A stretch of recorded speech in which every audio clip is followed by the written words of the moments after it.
Bharatiya Janata party అభివృద్ధికి ప్రతి కార్యకర్త పాటుపడాలని ఆ పార్టీ రాష్ట్ర ఉపాధ్యక్షురాలు బొల్లిన నిర్మలా కిషోర్ అన్నారు. ప్రవాస యోజన కార్యక్రమంలో భాగంగా జంగారెడ్గూడెం రూరల్ మండలం అధ్యక్షురాలు విజ్జు గంగాభవాని అధ్యక్షతన ఏర్పాటు చేసిన ప్రవాస యోజన కార్యక్రమంలో ఆమె ముఖ్య అతిథిగా పాల్గొని ప్రసంగించారు. ఈ సందర్భంగా ఆమె మాట్లాడుతూ స్వదేశీ వస్తువులను ఉపయోగించడం, స్వదేశీ ఎగుమతులు, స్వదేశీ తయారీ వంటి అంశాలపై చర్చించారు. పార్టీ కమిటీల ఏర్పాటు, సంస్థాగతంగా పార్టీని అభివృద్ధి చేయడం, శక్తి కేంద్రాల పునర్విభజన, మండల కమిటీలు వంటివి త్వరితగతంగా పూర్తి చేసి ప్రజలకు చేరువయ్యే విధంగా కేంద్ర ప్రభుత్వ పథకాలను ప్రజల్లోకి తీసుకువెళ్లాలని ఆమె సూచించారు.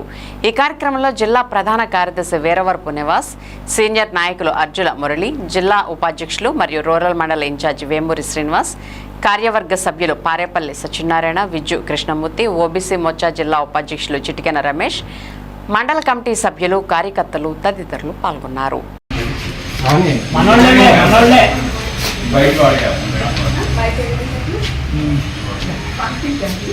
మన దగ్గరికి ఎవరు రారు. మన నాయకత్వాన్ని పెంచుకోవాలి. ఏ విధంగా అంటే ఆ గ్రీవెన్స్ జరిగే రోజు అక్కడ ముందుగానే మాట్లాడి వాళ్ళకి సహకరించే విధంగా ఏర్పాటు చేసుకుని మనం ఆ గ్రీవెన్స్లో మనం కూడా భాగస్వాములు. అది జనతా వారిది ఆ కార్యక్రమం పేరు. 4వ కార్యక్రమం మన్ కీ బాత్. ఇందాక నేను చెప్పాను కదా, మన్ కీ బాత్ని విస్తృతంగా ప్రజల్లోకి తీసుకెళ్ళాలి. ఇది అందరికీ కూడా వినిపించే అవకాశం ఉంది.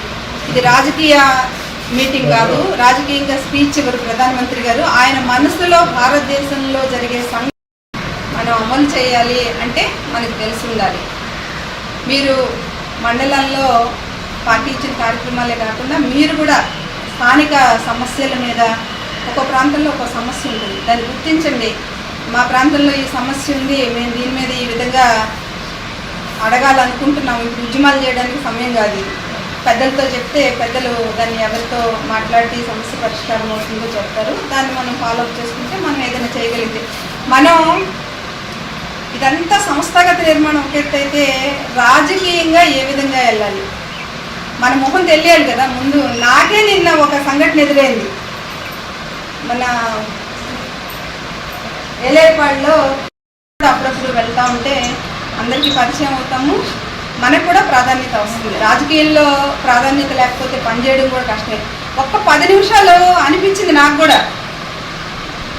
అంతే కదండి, 2 పార్టీల నాయకులు డబ్బులు ఇచ్చింది మనం, 10,000 కోట్లు కేంద్ర ప్రభుత్వం ఇచ్చింది, 2 పార్టీల నాయకులు ఉన్నారు, నేను వెళ్ళి కూడా వెళ్ళలేనా అని ఒక క్షణం అనిపిస్తుంది కదా ఎవరికైనా.